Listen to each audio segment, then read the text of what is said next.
Welcome to the Effortless English Show with the world's #1 English teacher, AJ Hogue, where AJ's more than 40 million students worldwide finally learn English once and for all, without the boring textbooks, classrooms, and grammar drills. Here's AJ with a quick piece to help you learn to speak fluent English effortlessly. Hi, I'm AJ Hogue, the author of Effortless English. Learn to speak English like a native, the father of the Effortless English system that trains you. You speak English fluently. You speak English powerfully. You speak English effortlessly. When you train with my VIP program, when you join my VIP program, when you commit and don't quit, commit to my VIP program at effortlessenglishclub.com. There it is, effortlessenglishclub.com. Just put this on the screen a little bigger. There we go. Now, of course, we did our movie technique lesson yesterday, our movie club lesson yesterday, the first one, the first club, the first lesson of The Matrix. Wonderful. Now, some of you are asking me about the recording. The recording will go to VIP members. VIP members, you. We'll get the recordings, all the recordings of The Matrix movie lessons. So you'll get all the parts. I said this, I did a walk and talk today. So you'll hear this again. I'll just repeat what I said. But basically, I need a few weeks. My web designers, I need to make them like a new little area for the VIP members where I will put the movie lessons, the movie club lessons. But they will be there. Just be patient. Might be 4 to 8 weeks until we get that on the site, but it is coming. So all VIP members, you will get the movie technique, the movie club lessons. You'll get the whole movie of The Matrix. It was really fun yesterday. I had a great time. It's a fun movie. You know, we chose a good movie for our first movie because it's really a fun movie. It's a cool movie. Visually, very interesting movie. The story's very interesting. It has deeper messages which are powerful that fit our book club also. So it's a really nice combination, Matrix and Brave New World. Yeah, it's just cool. It's a really great movie and well acted. The acting's great. The filmmaking, as I was talking about yesterday, there's the way they tell the story and they have the mystery of it and everything is also very cool. Yeah, and even the special effects are quite cool. So it's just overall a very entertaining, very well done movie with great deeper meaning or great deeper messages as well. Having a lot of fun. I had a great time yesterday, and we'll be back again Sunday for part 2 live. Now, just saying hello to everyone. We are live on Facebook today. I'm going to talk about, I got to show you my new shirt. Let's see, move the... So I have a Snake Diet t-shirt. If you're watching on video, you can see it. It's a snake on a fork. Kind of a joke. You know, you don't really eat snakes for the Snake Diet. But I got a Snake Diet t-shirt. I ordered one and just arrived today. Good timing. Because that's our topic today. And it's good timing because I reached my goal. It took me 5 weeks. In 5 weeks, I reached my goal. You remember on June 1st. June 1st, I said I was 80 kilograms. I was 80 kg June 1st. And at that time, I started the Snake Diet. I started fasting. And I said I want to go down to 70. I want to actually get just below 70 kilograms. That was my goal, and I did it yesterday, actually 2 days ago, but close enough. And I reached it, so it took me 5 weeks. 5 weeks to drop 10 kilograms. That's 22 pounds. That's quite impressive. That's impressive. I could have gone faster. I did 2-day fasts. I really did a series of 2-day fasts. You know, I would eat every 48 hours, basically. That was my main routine for the 5 weeks, and I dropped 10 kilograms in 5 weeks. And, you know, some of you are worried, what about muscle? You know, muscle's about the same. I know because I can measure my strength. I can measure my strength because I'm still doing the same exact exercises as I was doing in May. So I know how many push-ups I can do. I know how many pull-ups I can do. I know how much weight I can do with pull-ups. Of course, I'm dropping body weight, but the one that really measures it is deadlifts. Deadlifts is when you pick a weight off the ground. That's a full body exercise. It really works your whole body. And So that's a really good measurement of overall strength. And I actually increased my deadlifts. Not in weight. The weight stayed the same, but I increased the number of deadlifts I can do. Like I used to do about 6 deadlifts with this huge sandbag I have, which is quite heavy. And I increased that to 8 deadlifts almost every day. So my deadlift repetitions went up, the weight stayed the same. So that's a very good kind of objective measurement of strength and muscle. It shows that during the 5 weeks of fasting, while I was losing all that fat, I did not lose strength. I did not lose muscle, which is important. That's very important. You don't want to fast and lose muscle. That's not good. You want to keep your strength and your muscle and lose the fat. And I did. So why did I buy the Snake Diet shirt? Because I want to support him. I want to support Cole Robinson because he's really helping a lot of people, help me, helping my mom. I have an aunt who's doing the Snake Diet now. My Aunt Jill she started the Snake Diet 1 week ago, already lost 4 kilos in 1 week. Amazing. And now I have another uncle. My Uncle Johnny is watching the Snake Diet videos. He might start doing it too. Quite powerful. So, this guy does all this for free. He only takes donations. The guy that does the Snake Diet, Cole Robinson. So I want to support him. So buying a t-shirt was a nice, one way to support him. I'm going to donate some money to him also. And my mom is planning to donate money to him as well. So we'll talk more about that in a minute. Let me just say hello. We're live on Facebook today. Today we're on Facebook. And we've got the usual suspects. The usual suspect, kind of a joke. A suspect is someone who maybe did a crime, but we often use this as an idiom. It just means the usual people. The usual people. A little bit of a joke. So we have the usual suspects. We have Merrick and Dalal and Elena and Lisa. Antonio, good to see you. Cleefy, of course. Nice to see you. Ibrahim Ali. Buratuki Man. Din. Nice to see you. Shirak, hey, good to see you. Bufendra, of course. Vladislav, of course. Anna Samander, good to see you. Antonio Suarez de Lima, nice to see you again. Nasser again as well. So, I really appreciate you guys. Zuzlina, nice to see you. Francisco Silva from Brazil. Cardo, of course. Ramesh Mina Sevak, of course. So you guys should probably recognize these names. If you listen to my show a lot, you're going to recognize these names because these are our really regular live viewers who join. And also, these people, and of course others too, because new people join a lot. And I always appreciate the new people also who join live. And you guys you contribute so many interesting questions, great questions. You contribute so many interesting comments, and it's so many. I can't do them all. I can't do them all each show. So I try to, do as many as I can, but I appreciate it. Thank you. Oh, some people asking about the shirt. Cleefy and Lisa. Cleefy says, nice shirt. How can I get it? Just go to his website, snakediet.com. That's where I ordered it. It's a little expensive, but he's using it, I think, to raise money, as a donation. I think it's like $40, which is expensive for a t-shirt. But I think it's because I think of it as a donation. I'm not buying it just for fashion. I'm donating to him. Because, like I said, he does everything for free, only donations. So it's my way to donate to him. One way. snakediet.com. Now, this is all in kanji Chinese characters. Did you buy the snake juice? No, there's no need. This is another way he raises money. He sells snake juice, but he even says in his own videos that you don't need to do it. If you're really lazy, you can buy the snake juice, but it's expensive compared to making it yourself. The snake juice is just salt water. It's just salt and potassium. You can do it with baking soda if you like for the sodium. Some people add a little bit of magnesium.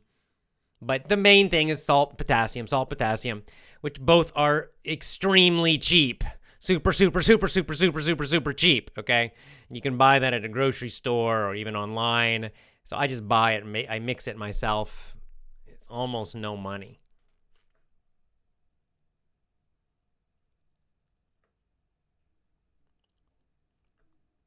Like Din says, I'm thin. I need to increase my weight. Right, but then you don't want to increase fat. This is the key.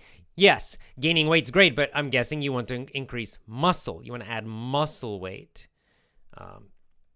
And so the trick, the challenge is to add muscle weight without adding fat. See, a lot of guys, they get in there and they get at the gym, they start working their muscles, they're lifting weights, but they eat like pigs, and they do gain some muscle, but at the same time, they gain fat, and so they start getting their stomachs big. It's not healthy. So the key thing is gaining that muscle, but not gaining the fat. Bufendra says, today I'm doing a dry fast. I'm feeling weak. That's normal on a dry fast. Okay, dry fasting is more difficult. And you're going to get a bit dehydrated, and you're going to feel tired. Even Cole Robinson says this, that it's the reason dry fasting is more difficult. So you just expect it. I did a 1-day dry fast, and I did a 2-day dry fast. I haven't done it a lot, but I did it twice. And yes, both times, especially the 2-day dry fast, on the second day, I was pretty tired.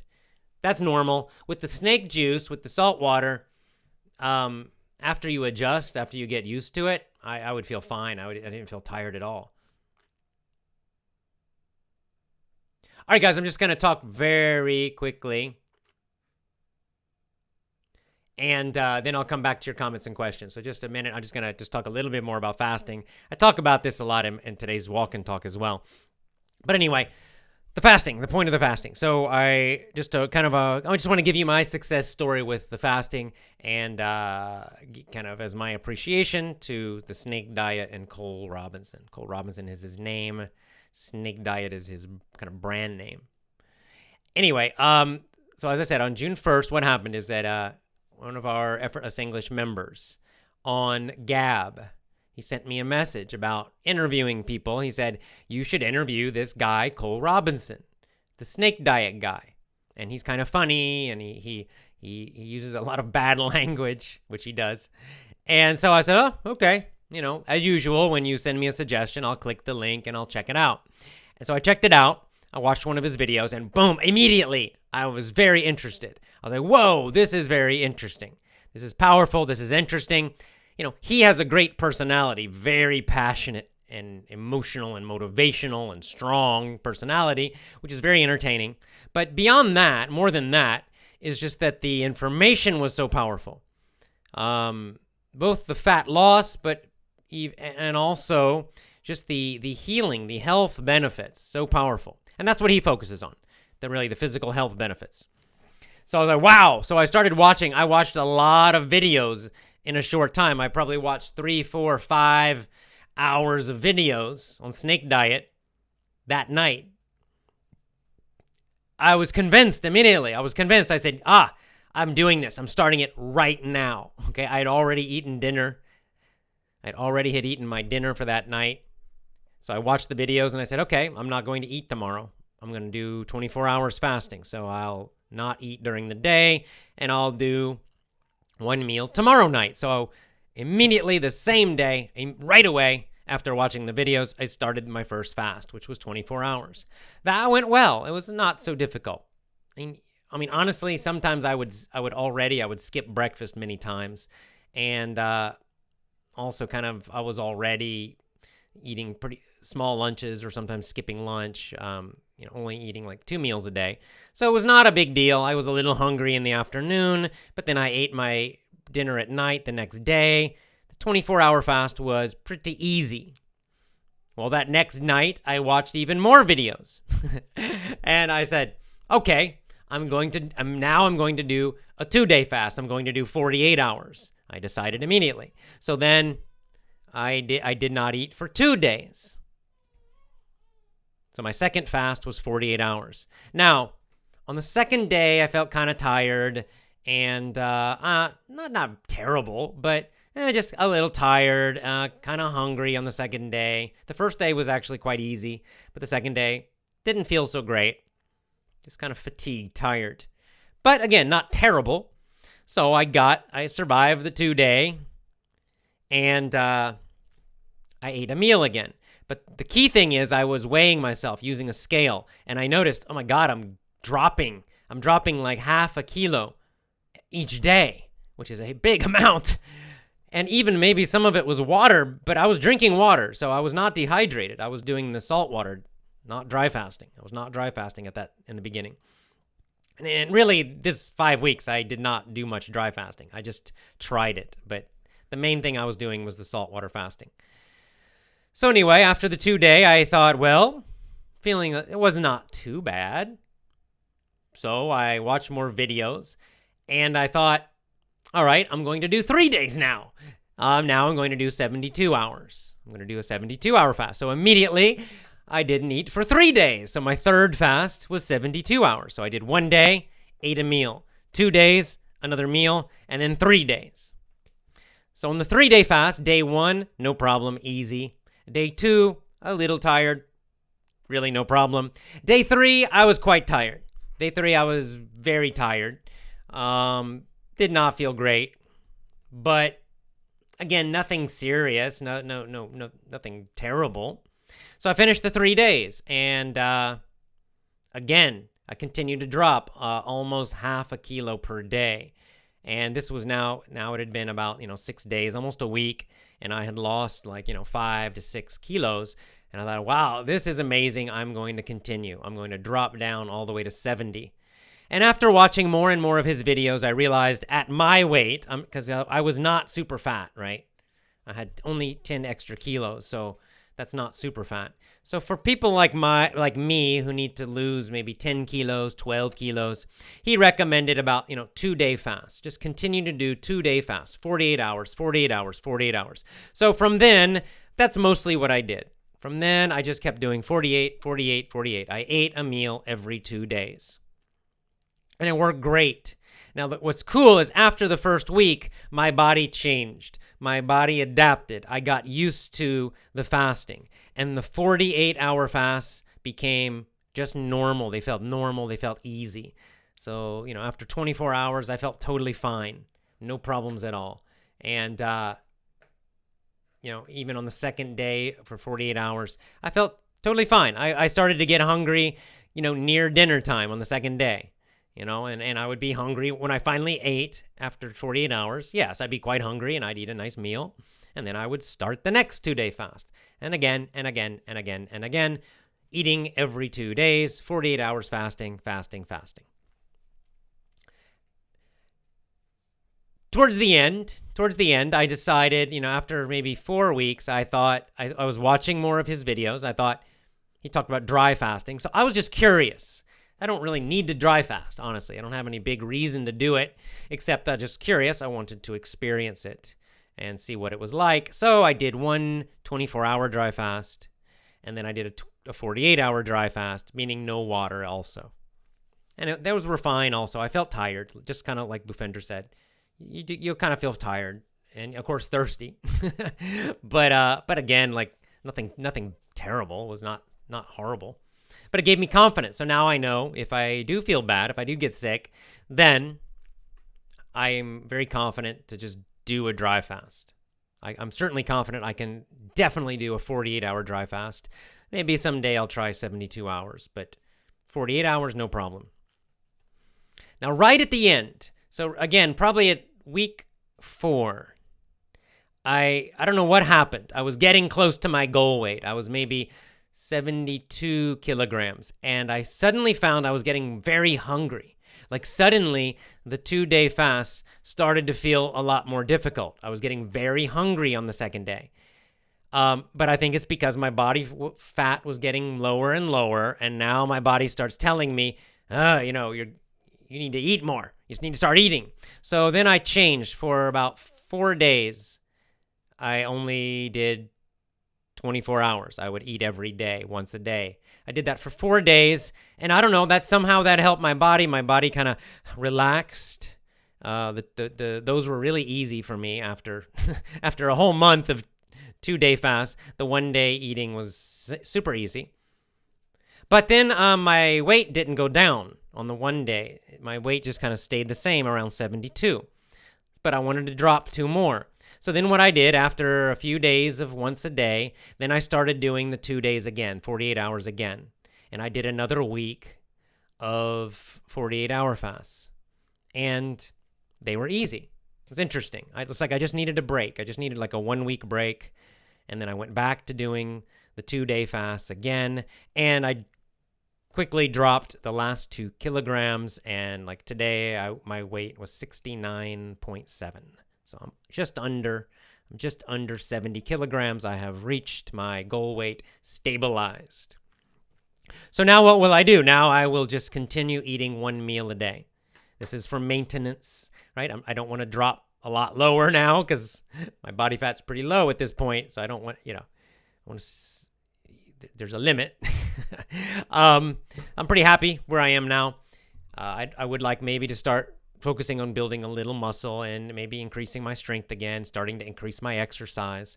But I'll be eating every day, once a day, 1 meal a day. OMAD. It's kind of for short, OMAD, 1 meal a day, OMAD. And this is, like Cole Robinson said, and what I like about his approach is that it's a fasting-focused lifestyle. This means it's not just some special thing you do sometimes. It's part of your everyday life. Every day, I'm fasting now 23 hours. I have about 1 hour a day where I eat in the evening. I give myself about one hour a day to eat dinner. So then I fast for 23 hours. And my plan is just this is going to be my lifestyle, meaning it's my life habit now from now on. So it's not just a special thing you do, and then after you reach your goal, then you just start eating, a lot of, all day again. You continue doing once a day. And I do find my energy levels very high. Maybe you have noticed this, like I'm doing more podcasts. I have more energy during my shows. Like yesterday, I had a super long day, Yesterday, I did a walk and talk. I did the live movie club lesson show yesterday. Then I stayed up all night, no sleep, until 5:30 a.m. my time. And then I did a live interview with Acharya Ji. That was about an hour and a half. I went to bed at 8 a.m., not p.m. I went to bed at 8 a.m. and I slept about 6 hours, and I woke up feeling great. And I feel great now, and I have really good energy. And this is because of the fasting. For sure, it's because of the fasting. Let's see. Last thing to say is that,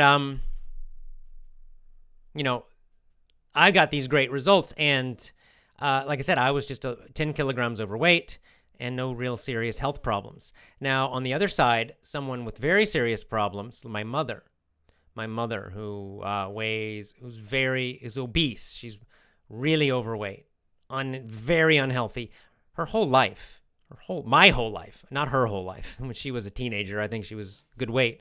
But my whole life, so that's 51 years, my mom has been fat and unhealthy. She's now 74 years old. She has diabetes. She's taking insulin, which diabetics take. She takes blood pressure medicine. And honestly, in my mind, I thought my mom will never really lose weight. She's tried probably 100 different diets in 50 years and never successful. Nothing worked. Maybe lose 10 pounds, maybe lose 15 pounds, and then gain it back and then get even heavier. That's what she has done. She has been doing the snake diet about 1 month now. She has lost about 18 kilograms already. She cut her insulin 60%. She's doing 60% less insulin for her diabetes. And I am sure she can totally eliminate diabetes. In other words, she will cure her diabetes completely if she keeps going. She went to the doctor recently, and her blood pressure has dropped down to a very, very healthy number. Her doctor is telling her if she continues, probably she can eliminate the blood pressure medication also. So she cuts the insulin, she heals her diabetes, she cuts the blood pressure, then she has no medication at all. And of course, continue cutting the weight. So that's quite a inspiring story already for me, of someone who actually had much more serious health problems and much, much fatter and older than me. 74 years old, she's doing this. It's impressive. Very impressive. So I'm very happy to share all this information because I hope it can help you. I hope it can help you and maybe people in your family. Finally, I have invited Cole Robinson to come on to my podcast, my show, and interview. I really hope I can talk to him. He's very entertaining. He's a great speaker, very passionate, and super, super knowledgeable about this topic of fasting, weight loss, fitness, building muscle in a healthy way, all of these topics. I'd love to talk to him, so I hope he says yes. I'm waiting for a reply. I messaged him yesterday. So there's our topic, guys. Let's go to our comments and questions. So Abraham Ali says, when was the first time you started fasting? Actually, many years ago, I did try some fasting. I just did plain water fasting. I don't know, maybe the very first time I tried that was 10 years ago, maybe. I did like a 3 or 4 day plain water fast. And then maybe a couple other times, but not with not a mindset that this is a lifestyle. This is part of my life, just as like a special thing. And because of that, because I only would do it, not often, my body really never adjusted. So it always felt really difficult. Those fasts, like the few times I did it 10 years ago, they were kind of painful. I felt terrible, like by even the first day, I felt kind of bad. By the second and third day, I felt horrible. So I didn't want to do it very much. What I love about his system with starting by using the salt water is it's so much easier for your body to do it this way because you're getting those salts, those important salts. So it gives your body a chance. It takes about 1 week. For me, it took a week. Maybe some people only need 3 days. Maybe some people need 2 weeks. But the point is that after about a week, my body adjusted. My body got used to burning fat. My body got used to the fasting. And after that, all the fasts became much, much easier. Even the dry fasting became much easier for me. So when I tried the dry fasts, because my body was already used to it, already adjusted, the dry fasts were not that tough for me. They weren't that tough. Not the short ones I did. I know if I did a 5-day dry fast, I'd feel terrible, but just the 1 or 2 days was really not that difficult. Because I had trained my body.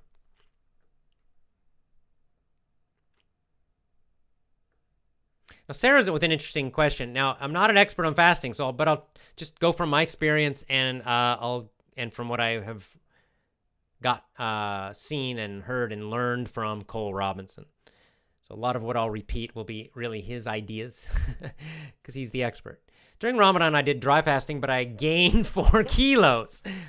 I think I know why. Since Ramadan until now, I've tried to lose the 4 kilos. I do hard exercise, and I lost just 2 kilos. I don't know why. Sarah, my guess is this. I know in Ramadan that, correct me if I'm wrong, I know you at least eat 1 big meal. So you're dry fasting in the daytime, and then you have like a feast, right? You break your fast each night with a feast, with a big meal. And if I remember... Again, tell me if I'm wrong, Muslims. You can tell me if I'm wrong, but I remember you can actually eat 2 meals during Ramadan, like 1 at night and then maybe 1 before the morning, right, when it's dark. So what you probably did is, and this is a mistake that people can make, is you were dry fasting the day, which is healthy and great, but then you probably got hungry, and so what you did is you ate much too much at night. Your feasting, your meals at night during Ramadan were too big. You were eating too many calories. So even though you were fasting in the daytime, you still gain weight, right? So if you don't want to gain weight during Ramadan, you still need to control the size of your meal at night. Don't pig out and go crazy at night, okay? Keep the meals at a nice, moderate amount. You do that, then you're probably going to stay the same Or possibly, if you want to, you could even lose weight during Ramadan. So that's the key thing. You just have to adjust the size and the calories. The other thing you could do during Ramadan is eat fewer carbs, like less bread, less rice, even less fruit. Avoid sugary stuff. Eat a little more like protein and other things like that, and reduce the amount of carbs during those Ramadan meals. I think if you do those two things next time, you'll probably be okay. Now, for now, you're doing hard exercise, which is good, but I recommend, since now it's not Ramadan, so you don't have to dry fast now. So I recommend try doing the snake juice fasting. And you want to lose 2 kilos? Try doing a 2-day fast like I was doing, 48-hour fasts. Eat every 2 days. During the fasting time, drink the salt water, potassium and salt. Drink that water and then eat your one meal. The meal should be very low carb. Avoid bread, avoid rice, avoid anything sweet. Don't eat sweet potatoes.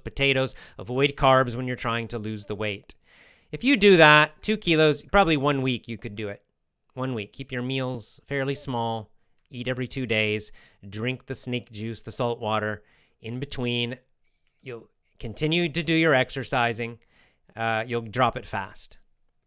That's exactly what I did, and I think you'll be fine.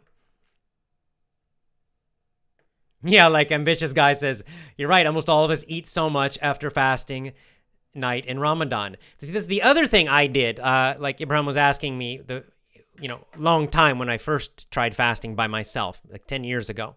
I also made the same mistake because I would fast, 1 day or 2 days or something like that with water.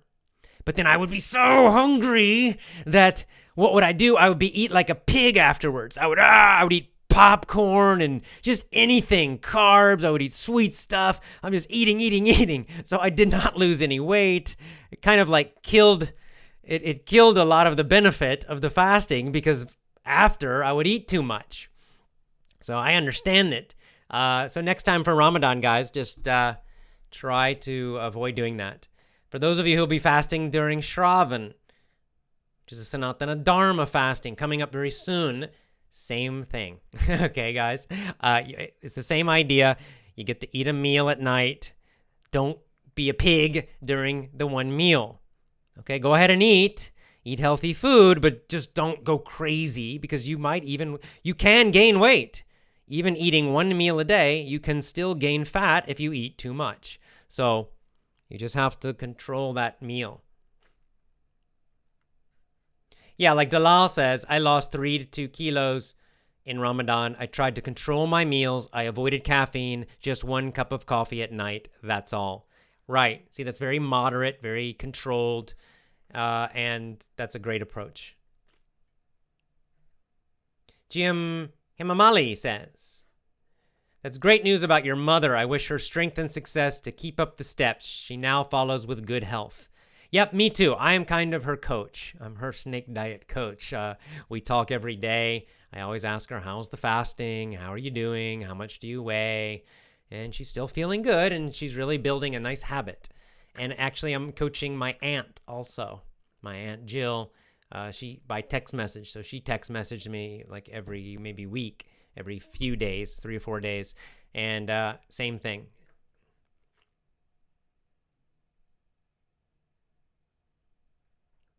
Oh, okay. Now, Kong, this is a nice question. Why do you choose to eat dinner every 2 days? Why not breakfast? Actually, according to Cole and Snake Diet, breakfast is better. Breakfast is the better meal. But really, it's just for convenience. The dinner meal is kind of our family meal. That's when typically, my wife makes dinner and I sit down with her and the babies. But so it's just a more social meal. So for that reason, I know maybe breakfast might be a better one, but it's a small point. I think it's not so important.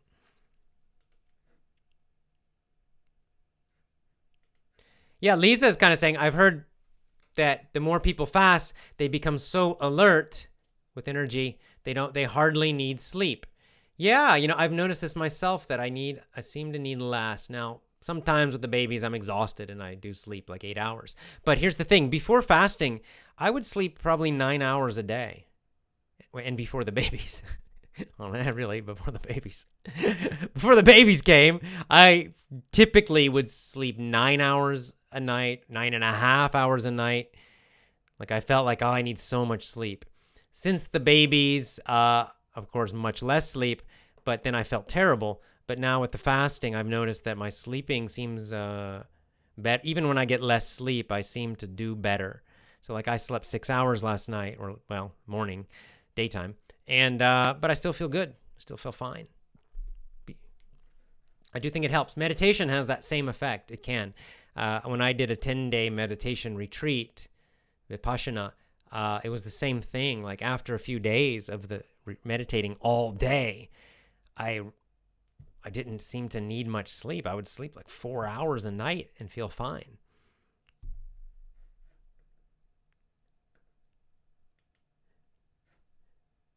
Keshawar's Ali Nasser says, what's the best weight for 24-year-olds?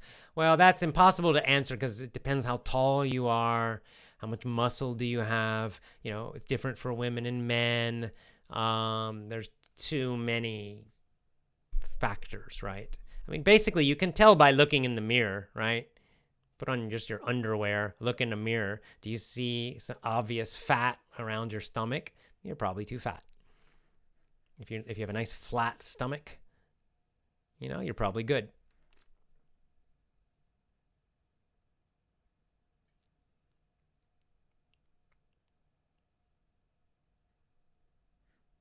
Hamza, I'm going to disagree with you here. One negative point, some people try to belittle, like insult people because they're how they look, because they're fat. We should advise them that fat or thin people don't play any role for it. It's simply their nature they're created with. No, you're wrong. It's not their nature. It's they eat too much food and they're lazy and they don't exercise. That's the truth. That's why people are fat. Now, should we insult them and make them feel bad and be mean? Of course not. Of course not. Do I do that to my own mom? Of course not. I love my mom. I'm very kind to my mother. But I also tell her the truth. I said, Mom, you're fat and you're unhealthy, and it's your fault. You did this. It's not her nature. She wasn't born that way. When she was 18 years old, I've seen pictures, she was thin and healthy. She did it by eating crappy, junky food, by being lazy and not exercising. It's her fault. It's her responsibility. So we shouldn't lie to fat people. We shouldn't celebrate fatness because it's unhealthy. It's unhealthy and it's ugly. That's the truth. That's the truth. We shouldn't lie to them. It doesn't help them. It doesn't help my mom if I tell her, oh, it's okay, Mom. It's okay to be fat. It's not okay. She has diabetes. She's going to die at a younger age. She's going to feel terrible. If she continues to be this fat, she's going to die soon and painfully. Already she was having so many pain. Her knees, pain. Her ankles and her feet, pain. Her back, pain. Because of all the extra fat she's carrying. So it's not kind to lie to them and say, it's okay. That's not being kind. That's being terrible. No, to be kind is to be honest. And to say, Mom, you're fat. This is unhealthy. And I want to help you. You should do this. And now she's so happy.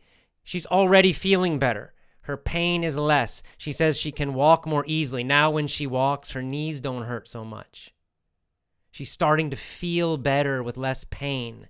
And as she goes more and more, she's going to feel better and better. She will live longer, and more importantly, she'll live happier, feeling good. So no. It's not their nature. It's not genetic. No. It's eating too much food and being lazy. And that's the bad news. The good news is, though, you can change both of those things. They have the power to change both. Even myself, I was 80 kilograms.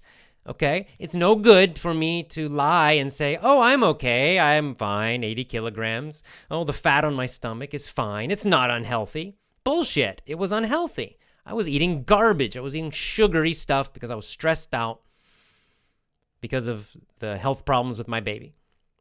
I was not healthy. I was too fat. I could see it on my stomach. So lying is not good. Being honest is the first step to recovering and improving your life. And so I looked in the mirror with my underwear on and I said, I'm fat. I'm fat and I'm not healthy now. This is not good. I'm eating bad food. I'm eating junk. I'm a food addict. I'm addicted to sugar. This is the truth. It's the ugly truth. Just like the red pill. It's the first step. It's not fun for that truth, especially when it's yourself, right? But I had to say, I'm getting fat and I'm a sugar addict. That's the hard, ugly truth. So then I say I have to do something about it. And luckily, the fasting, I did something and now I feel great. And I'm not addicted to sugar now. I'm eating almost no sugar at all. Really none. I eat some carbs a little bit now that I've reached my goal weight, just enough so I can do some exercise. But I'm still eating a very low carb, healthy diet. So yeah, I believe we should be honest.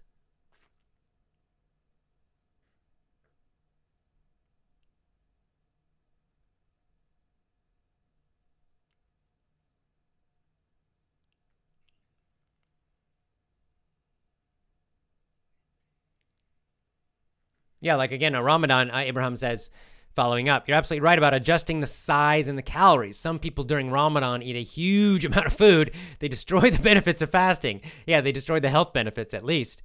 After a long day of fasting, the best way is to start with water or vegetable soup, then start your normal meal with a reasonable amount, and between the two meals, drink more water or juice. Yes, that's a very healthy, rational, good, disciplined way to do it.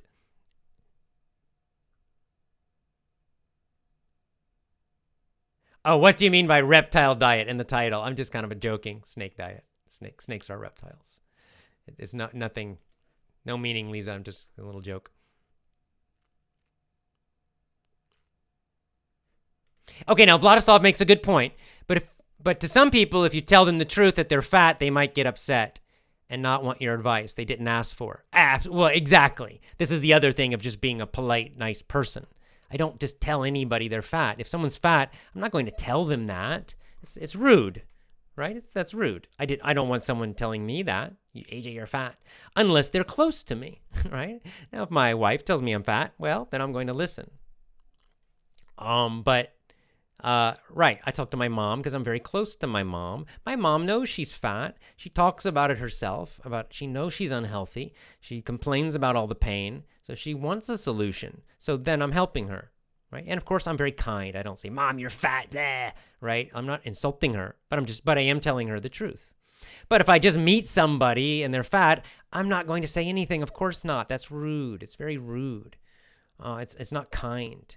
Again, if they ask you, if they say I'm fat and I'm overweight and, you look really good, what's your secret? How did you lose weight? How do you stay thin? Well, then you say, well, yeah, okay, here's what you do.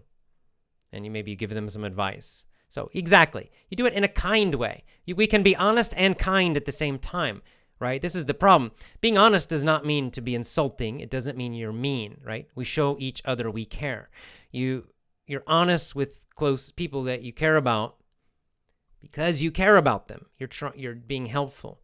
But even in your own family, even your friends, again, yeah, don't just say you're fat unless they ask or unless you're really close and they know you're saying it because you love them and you care about them. So that is a very good point. And that's where I do agree with the earlier commenter about we should not insult. Exactly. We should never insult. We should be kind. We should be kind. Because the truth is, people who are fat, many of them have no idea how to do it. Like my mom. They want to be thin. They know they're unhealthy. They know. Of course they know. They're not stupid. But they're frustrated because they have tried many things. My mom was so addicted to sugary, junky food. She had so much, weakness and pain in her body that exercising just made her feel terrible. And she tried over 50 years of my life and her life. She tried all these different kinds of diets, and they failed, and they failed, and they failed. And of course, she just felt hopeless. Okay, so of course, many of these people they quit They just say, "Oh, I'm just going to accept that I'm fat," because they have no hope, because they have no strategy that works. They've tried too many things and nothing works, and they're very frustrated. So we also have to show that kindness to them because of that. Because I've had, all of us have had this situation in life, right? And with something in your life where maybe for many, many, many years you have this frustration and it's this pain in your life, this problem, and you try and nothing works, and you try again and nothing works. I was like this with jobs, 20 years working jobs that I hated. And I would try all these different things and nothing worked, trying all these different jobs. And it was very frustrating and very painful until finally I found an answer. But 20 years it took me. Very good points, you guys.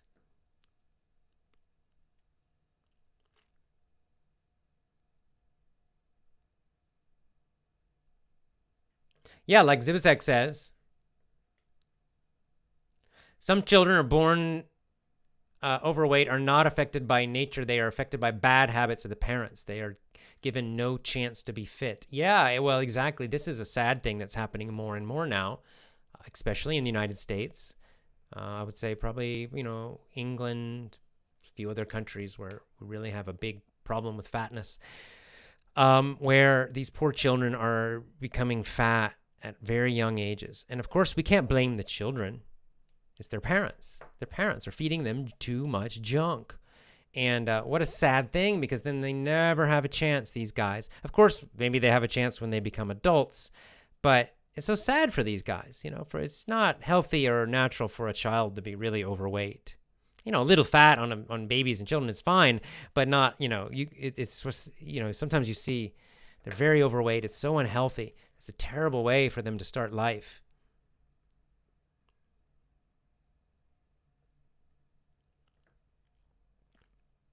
AJ, have you read Willpower Doesn't Work? I'm guessing, Alexi, I guess you're talking about a book. I have not read it, but I kind of understand the idea. Honestly, the fasting has not required much willpower. It's kind of, I understand it, actually. It's kind of back to the St. Augustine idea. It's actually easier to just not eat than to try to control your eating. It's easier to fast for 2 days than to eat 3 meals a day that are very small and low calorie. 3 meals a day, low calorie, requires a huge amount of willpower. Fasting 2 days requires much less willpower. It's just much easier because I think it's more natural for our bodies. I think our bodies actually are, fasting is very good for us.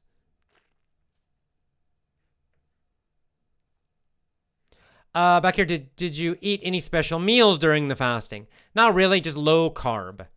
Low carb is the main thing. Because I was trying to cut, especially because when you're trying to cut fat, you don't want to eat anything sugary. You don't want to eat carbs when you're doing it for weight loss. Now that I'm at kind of a goal weight, I'll probably adjust my carbs a little bit higher on the carbs now. Really, the way to think about carbs is they're connected to your exercise, your physical activity. So if you're very active, you're lifting weights, you're running a lot, you're doing lots of exercise, then you can increase your carbs. Your muscles will use that extra carb or sugar. If you don't do much exercise every day, if you're kind of more, we say sedentary, you're less active, then your carbs should stay quite low. So you really can adjust it, and you can just test it. Try it and just weigh yourself every day. And if you're not gaining weight, you're okay.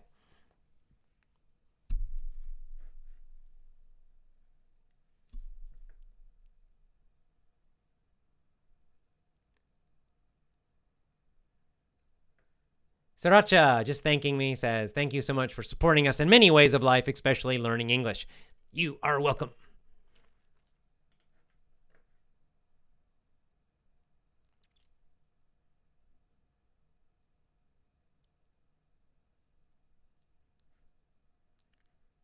Yeah, like Hemalali says, when you experience the good results for yourself, the best results yourself, then you can advise others more powerfully with confidence in the real truth. Yes, exactly right. Now I have a lot of confidence about fasting.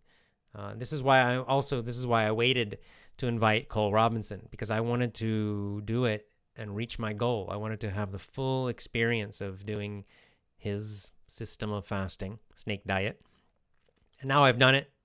So I have direct experience with it. I've got great results, feeling great. So now I feel very confident to interview him and to also promote him. So she says, because yourself, you know the exact way and the real nature of the facts. Superb. Thank you. You are welcome. You are welcome.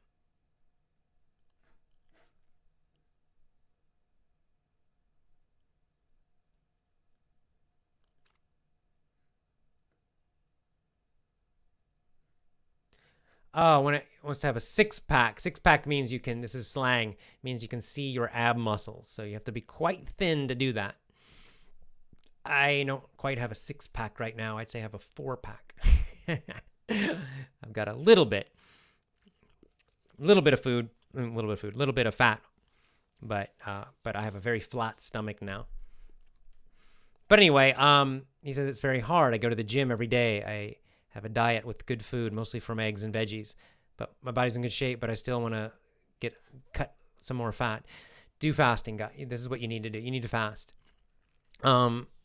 Because even if you eat the same calories, but if you eat 2 times a day or 3 times a day, it's harder to lose weight. It's harder to lose fat. And so what you do is eat the same amount of food you're eating, but only once a day.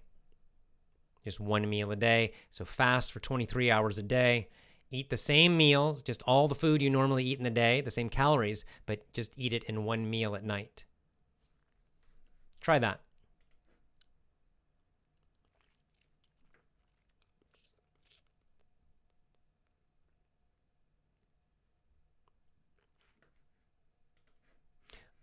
Marmora says, sometimes hormones play a big role to fat people. It's not their fault because they're lazy. No, you're wrong. You're wrong. Why are their hormones messed up? Unless they have a very serious disease, their hormones are messed up because they eat crappy food. They eat too much food and they eat junk food. And then when you do that, your hormones get messed up. And then when your hormones get messed up, then you get even fatter. So you're wrong. You're wrong. Same with my mom. So she could blame hormones. Oh, my insulin, I'm a diabetic. Well, how did she become a diabetic? By eating too much food, by becoming fat, by eating junk food, carbs, sugar. And yes, then it destroyed her hormones, specifically insulin, the blood sugar hormone. And yeah, then some people blame their hormones. Well, I'm a diabetic. That's why I'm fat. No, you're diabetic because you're fat. You're diabetic because you eat crappy food. So no, this is a bullshit excuse. It's wrong. It's not true. Maybe 0.1%, 0.11001, like a type 1 diabetic who's born that way as a baby, their pancreas isn't working, or their pancreas, something like that. Very extreme examples. But for 99.99% of fat people, it's their fault and only their fault. That's the truth. Don't make excuses. That is the truth.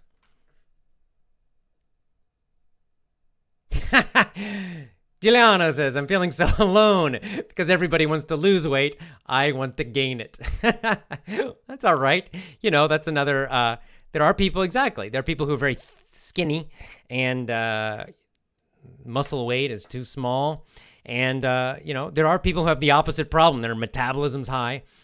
And that's probably trickier. Now, I'll tell you what, when Cole Robinson comes on the show, we can ask him this question. He does do this too, because, what happens is with the snake diet, he'll get people, they lose all the fat, they get very thin. And then at that point, then they want to start to build muscle because they're thin, but they don't look that good because they have no muscle. So now they're super thin, but they look kind of, even me, I could add some muscle for sure.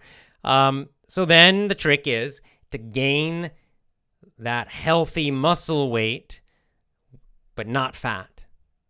And there are different ways to do it. Of course, you've got to exercise. You got to do something to, you got to do strength exercises specifically. Running and swimming, swimming maybe a little, but running especially will not build muscle. In fact, it can do the opposite. If you run too much, it can make your muscles get smaller.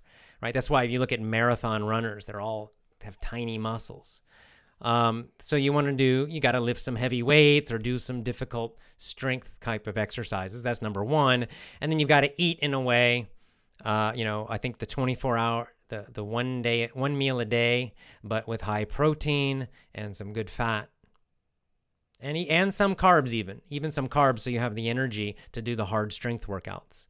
So I think you can do it using this system, but yeah, it's just you have to do some different things. Okay, let's keep going.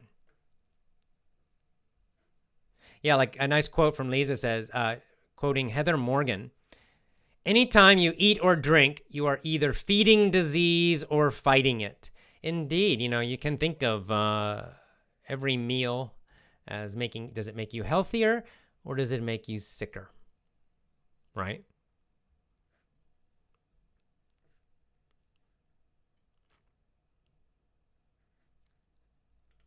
Domenico says, "You're a really modern philosopher. Love for knowledge. May God bless you." Thank you, Domenico. That's very nice. Thank you.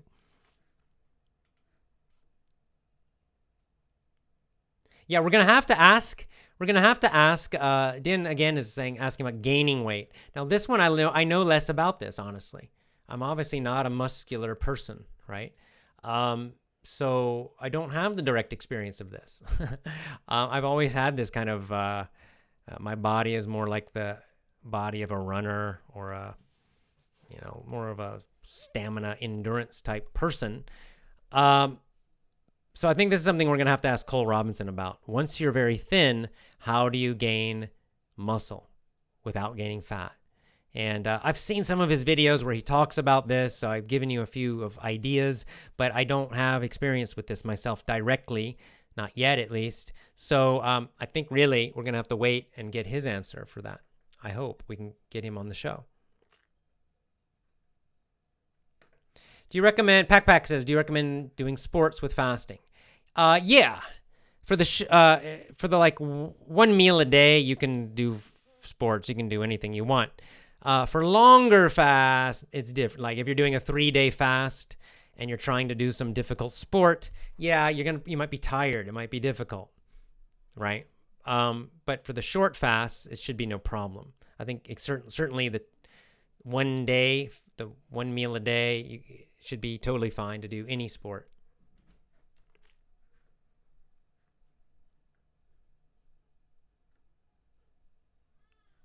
Yeah, like Elena says, a nice little idiom. We eat to live, not live to eat. Right. Eating helps us live better, but it's not the purpose of life.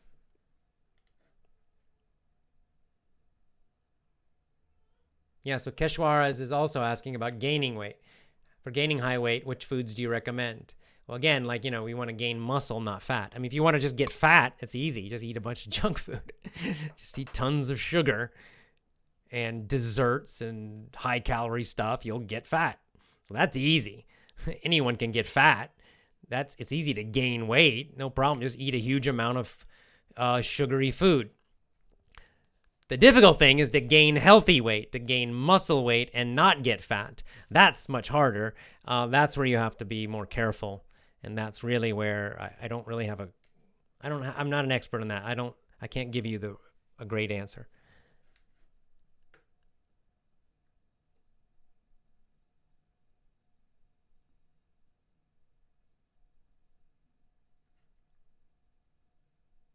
Oh, yeah, I've heard of this guy. Gabriela Palanco says, here in Brazil, a 34-year-old guy, he was a participant in a reality show. He died 2 days ago. He weighed 500 kilos. Kilos, not pounds. Kilos. Can you imagine? How can someone reach that weight? Now, see, it's so sad, right? So sad that kind of situation is a tragedy. And not helping that guy. Somebody was feeding that guy, right? Because at 500 kilos, I guarantee he could not walk. When they get that big, those people, they're stuck in a bed. They can't move. So that means somebody, like a wife or a husband or a mom or a dad, is bringing them gigantic amounts of food. Is that helping them? No, it kills them. It kills them. That person, a 500 kilo person could probably fast for 6 months. or a year. They could probably fast a whole year without eating, just drinking salt water, and they'd still be alive. In fact, they'd be much healthier. So, yeah, right? I mean, these extreme examples are very sad. And, we want to help these people. If you have someone you love and they're in that situation, you got to be polite and kind, but, man, we don't help them by telling them it's okay. Don't tell them it's okay.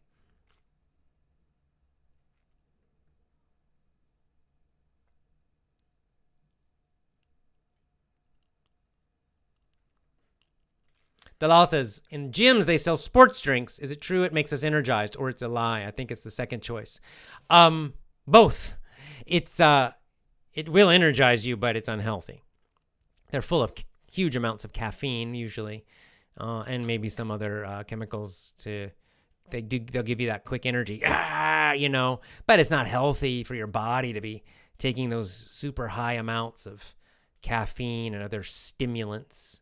We call these kind of drugs are called stimulants. They stimulate, they speed up your body. And yes, for very short term, you'll get, they'll keep you awake, they'll energize you. But long term, they'll kind of exhaust you, actually, because it makes your body tired after a while if you're drinking that stuff all the time. So it's not healthy for you long term. That's the problem. Yeah, like, see, Domenico says, I'm so happy for your mother. My father doesn't want to listen to me. My dad's the same. I'll tell it in a minute. It's frustrating to study. I love nutrition, and you can't help your own family. It's very frustrating when you can't help your own family. I agree. I tried everything. My father's so blue-pilled. He's a school math teacher. Any advice? It's hard because I've actually tried to talk to my dad about the snake diet. Now, my dad's not super fat, but he's probably a little overweight, or at least he used to be. Maybe not so much now. But I know it would help his health because he has some other health problems. He's been a smoker his whole life, for example. And I know that fasting also helps to just clean your body, right? And helps you live longer. So I would love for my dad to try it also. Maybe not so much for weight loss, but for other reasons. But and I also have tried to encourage my dad to do some other kinds of exercise, and he just doesn't. He's really not interested. He just doesn't. He's not interested in taking advice from me. So I kind of stopped doing it.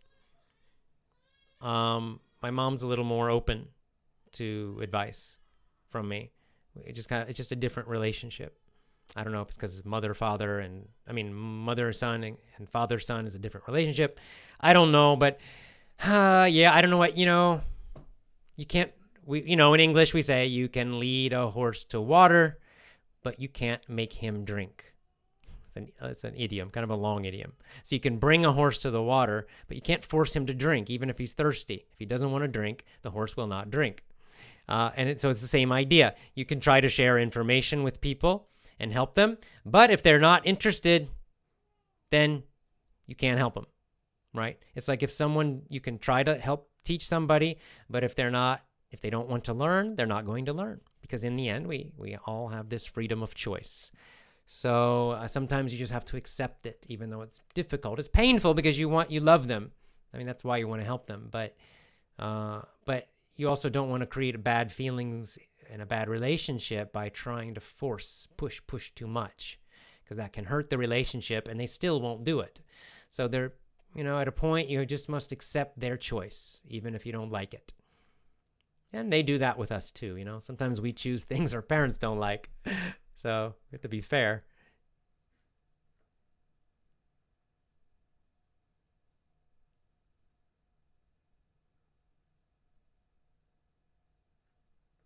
Yeah, like Marek says, oh, this is a wonderful quote. We should put this on a sticker, like a sign. Sugar is white death. That's a nice sentence. I like it. Sugar is white death. That should be a big sign. You could put it on your car, put it in your kitchen. Sugar is white death. I love it. That's great, Marek. You eat because you're nervous, number 2. Number 3, you sit a lot and you move little. You eat chemically filled foods, number 4. Number 5, you don't sleep enough. Number 6, you have bad habits in eating. For example, you eat at night. You eat too much before bed. Then instead of saying how I say you put on weight, you didn't follow the rules, because I had it somewhere when I wrote the above, people talk nonsense about weight. Maybe it's the fault of a solar eclipse.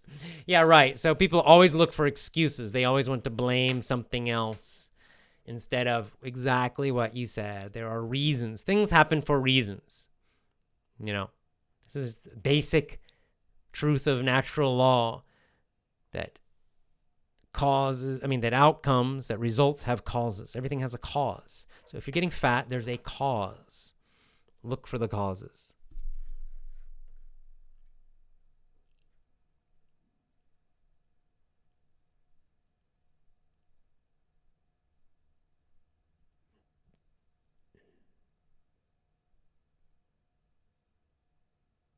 Okay, Abraham says, can you do one of Mark Sessions' videos and do a show about it? Yes, I like Mark. His blog is marksdailyapple.com. He knows a lot about the sort of science of nutrition, I would say. So he can talk about the chemicals and the hormones and all what's actually happening. Cole Robinson, Snake Diet, is really more practical. He just says, do this because it works, you know. And sometimes he might not know why it works, but it just works. And I tend to be more like Cole Robinson. Like, I don't necessarily need to know the biochemistry. But Mark Sessions is very knowledgeable about all that. And so it's a good idea. I think is it Mark Sessions or Mark Sisson? I think it's Mark Sisson. Sisson.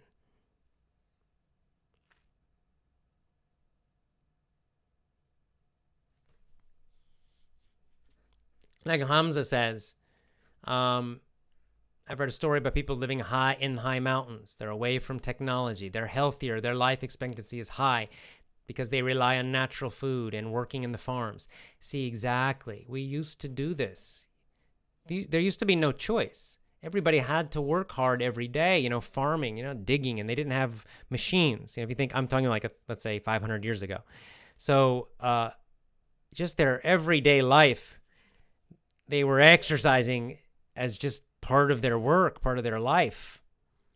And they didn't have processed junk food. They didn't have potato chips and candy bars. They had some sweets maybe, but it was very different. So of course they were healthier. They had daily exercise, no industrial hormones in their food, unlike us relying on junk food and bad lifestyles, which cause many diseases. Exactly.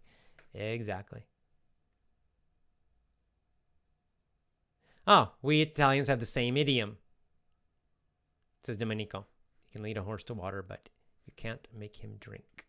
Oh, I wonder, that might come from Aesop. I wonder if it comes from Aesop originally. We'll see. Yeah.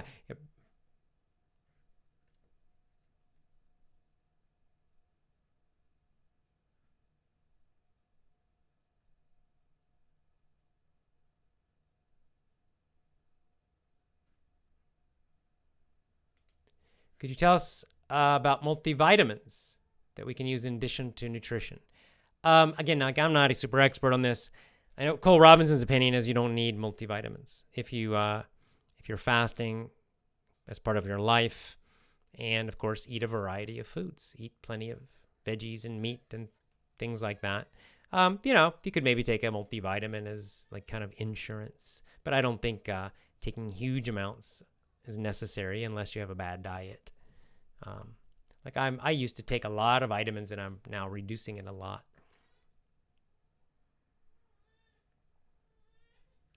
If Elena says, if I don't eat all day long, I can't sleep at night, what should I do?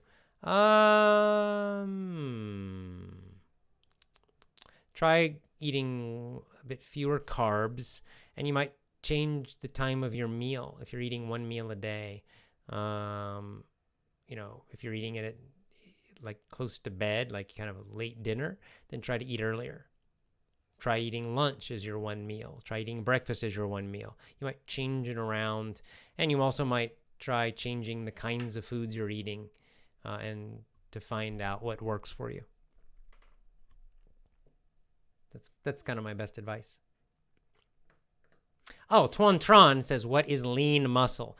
Lean muscle, I'm doubtful about this phrase. It just means muscle without fat. Lean means without fat. or with little fat.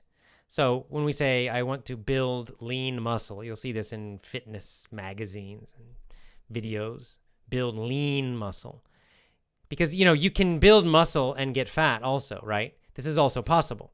If you do hard workouts and exercise, lifting heavy weights, and then you eat a huge amount of food and junk food, yes, you'll probably gain muscle, but you'll also gain a lot of fat. So you'll have muscle and fat at the same time. And most people don't want that. So people want lean muscle. That means they want to gain muscle, but not the fat. So that's called gaining lean muscle.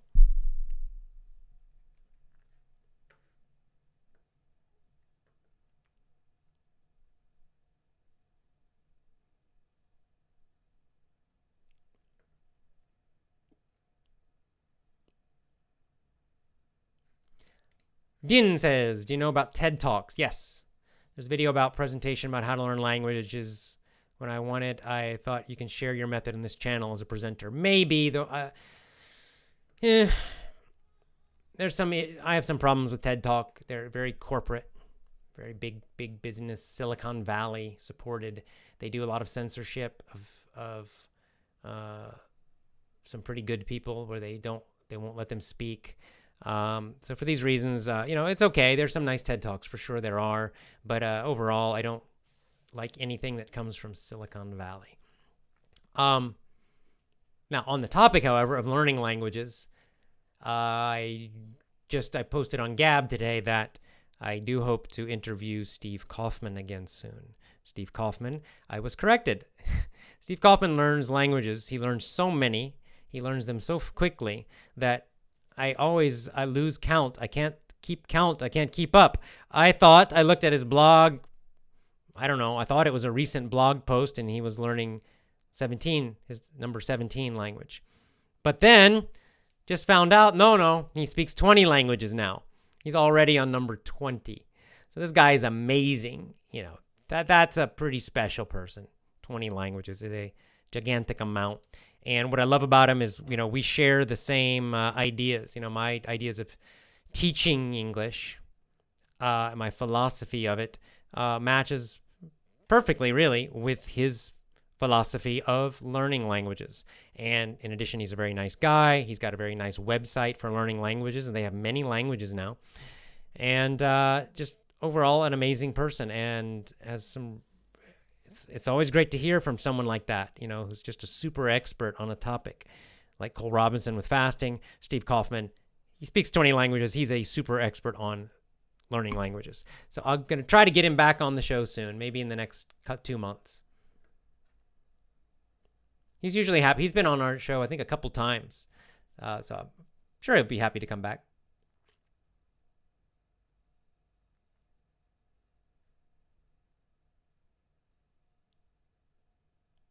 Yeah, like Elena says, and this is exactly true in nature, when dogs get sick, they don't eat anything for a few days. This is what animals do. They by instinct, when they get sick, they naturally fast to heal themselves. That's right. That's exactly right. We should do this. We've forgotten nature.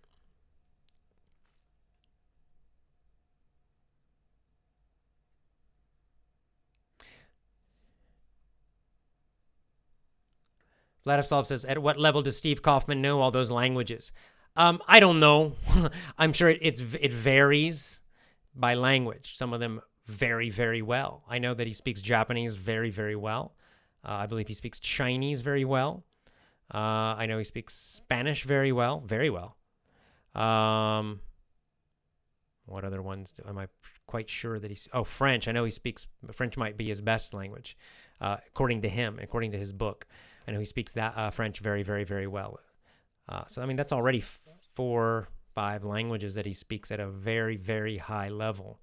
Now, I don't know. Of the 20, there might be some where he speaks them. It's kind of more so-so, like he can, like my Spanish, where he can kind of survive and get around and have basic conversations. But I don't know. He probably speaks all of them better than I speak Spanish, I'm guessing. He may speak all of them at a fairly high level. We can ask him. I'll ask him that, when he comes back. I'll say, yeah, how many, you speak 20, how many of them are like like which ones are the best at the very highest level that are like super fluent, which ones are kind of maybe a little bit less. Are there any that are kind of so-so? I have no idea, but it doesn't matter. I mean, even he speaks 5 really, really well, and then 15, I don't know, but I think he speaks them pretty well. And of course, the other side of it is not just the speaking, but it's the understanding. How well does he understand them? And I think, especially on that side, he does very well. So there you go. It's impressive. He speaks Portuguese as well, says Antonio. Yep. He does. He speaks Italian. I think he speaks pretty much all the Western European languages. And then in terms of Eastern languages, he speaks Japanese. He speaks Mandarin. He speaks Cantonese. Other like East Asian languages. Korean? I think he did learn Korean. I think he speaks Korean too. Yeah, it's amazing. All right, guys. It's getting late. So time for me to go watch babies. Tuan with a question. How many pull-ups can you do at once when you're still hanging on the bar? Do you increase the rep range of pull-ups? I think I'm about 14 right now. That's no weight. So that's just me, just my body weight only. I can do 12 to 14. I did 12 last week, but I was not going for my maximum. I probably could have done a couple more. So I definitely can do 12 pull-ups without dropping off the bar. And by the way, this is an important part about pull-ups because there's kind of a few ways to do pull-ups. Some people do pull-ups. They're like, they're shaking their body around and swinging. These are called kipping. Kipping. This action is called kipping, where you're swinging your legs and you're kicking your legs and your hips to kind of give you some energy to do the pull-up. That's cheating. That's cheating for me. That's not a real pull-up, I don't think. So a real pull-up is nice and controlled. You're hanging from the bar, and then you just nicely, slowly, not super slowly, but not just quickly, right? Nice and slow and controlled. You pull yourself up, boom. Your chin comes above the bar. Your shoulders maybe touch the bar. That's what I do. I touch my shoulders, kind of my chest here to the bar. Boom. Then you lower down with nice control, and then you do it again. Boom, right? Like this is the action. That's a real pull-up, a real controlled pull-up. In my opinion, and also, that's what Anthony Arvanatakis would tell you. Al Cavadlo, all these guys who do body weight exercises.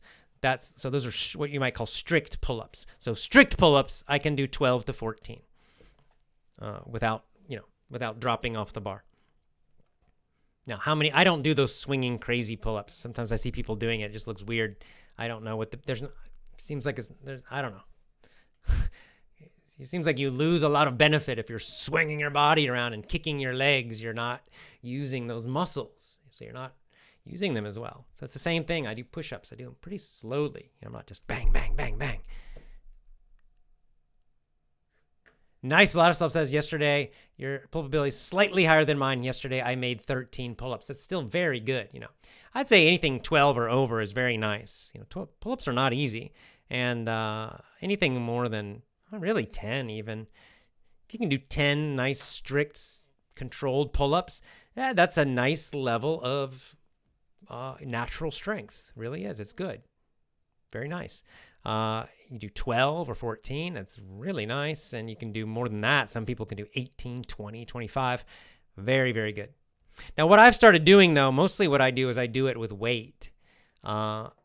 So most of my pull-ups, I'll do 6 pull-ups, but I have a weight in my backpack and have my baby girl on the front. So I wear the baby girl in the carrier, and then I have a kind of a little bit of a heavy backpack. Total weight's probably about 12 kilos, and then I'll do pull-ups. And with that weight, I can do about 6, maybe 7. If I eat some carbs, have some energy, I could maybe do 7 of those. Yeah, like Tuan says, you're right. The body must be rigid when you're pulling. There's guys I encounter who go to the park to exercise pull-ups. He just uses those momentums. Yeah, I know. It's kind of like, so it's like what Anthony was saying. People get focused on the number. I can do 20 pull-ups. right? But they're kicking their legs, and so it's not the number that's important. It's the technique and how you are making your muscles stronger, right? So it's better to do fewer with good control. Same with lifting weights. You don't want to throwing the weights and bad technique and all this crazy stuff, right? The good, really good weightlifters and bodybuilders and power lifters, they use very strict, controlled technique for maximum benefit and maximum strength. So, and it's also safer. The other thing about all that kicking around and all the crazy movement is you're more likely to injure yourself doing that. If you do these nice slow, very slow controlled pull-ups, it's quite safe for your shoulders, because some people injure their shoulders doing pull-ups. It's because they just hang, they're kicking, and it starts putting stress on their shoulders, the joints, or sometimes on the elbows. So you're more likely to be injured. But if you just hang there and you got nice control, your nice tight muscles, you very slowly tight, you pull up, you're holding, you keep that tension on your muscles, then you lower back down. There's no kicking around.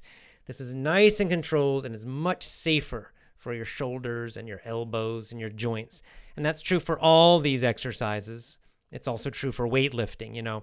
When you're doing like a bench press, instead of just throwing it and kicking and doing all these weird body positions trying to get extra weight, you make your body nice and solid, and that nice controlled movement. It's much safer for your body.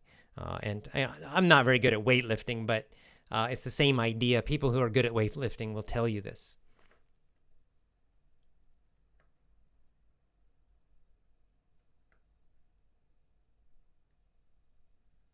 Yeah, well, Alexi says, this is a good point about body weight exercises. When I weighed 70 kilos, I did 24 pull-ups. Now I'm 83 kilos, I do 12 to 15 with difficulty. Well, exactly, right? Because a pull-up, you're lifting your own weight.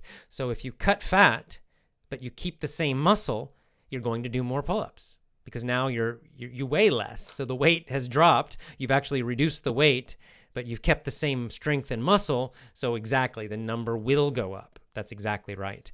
This is the other reason I'm using my heavy backpack now, because I weigh less. So it means actually to get the same effect on my muscles, the same difficulty. Now I need to add extra weight, because I used to weigh 20 pounds more. So now I have to add it by using my baby and my backpack. Good point. Oh, now here's a confirmation of Steve Kaufman. Madeleine G says, Steve Kaufman speaks Polish very well. I heard him on YouTube.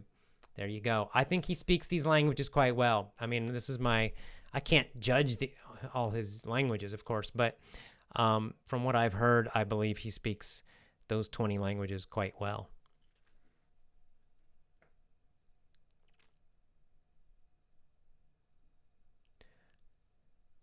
All right, guys, I think it's time to go. Yeah, kind of a long one today. Well, that was good. So anyway, Snake Diet, snakediet.com. I'm going to show you my t-shirt again if you're watching on video. Snake Diet. Snake Diet, check it out. Just very happy about it. This is one of those things in life where one link, one connection, one recommendation can make a huge change in your life. And I just want to thank, I got to check my Gab. I can't remember his name, but the Korean, effortless English member who sent me the link and recommended Cole Robinson. It was a big life change for me, and it's now helping my mom. It's now helping my aunt. I have an uncle. He may start doing it. So wonderful, wonderful, and hopefully helping some of you too. So thank you so much, and happy fasting for all of you. We'll be back again tomorrow. I'll add a walk and talk later tonight, where I talk a little more about Snake Diet, but I also talk about Gab, the new Gab. Very exciting things about that happening. You must follow me on gab.com at AJ Hogue. You can see it on the screen. Where is it? Over here. If you're watching where my hands are, gab.com, AJ Hogue. Follow me there at AJ Hogue. Very cool things happening. And I'll be back tomorrow. Maybe tomorrow we'll do one of Aesop's stories, do an Aesop story and learn some more vocab. All right, until then, lots of love to you. Love you guys. You're wonderful.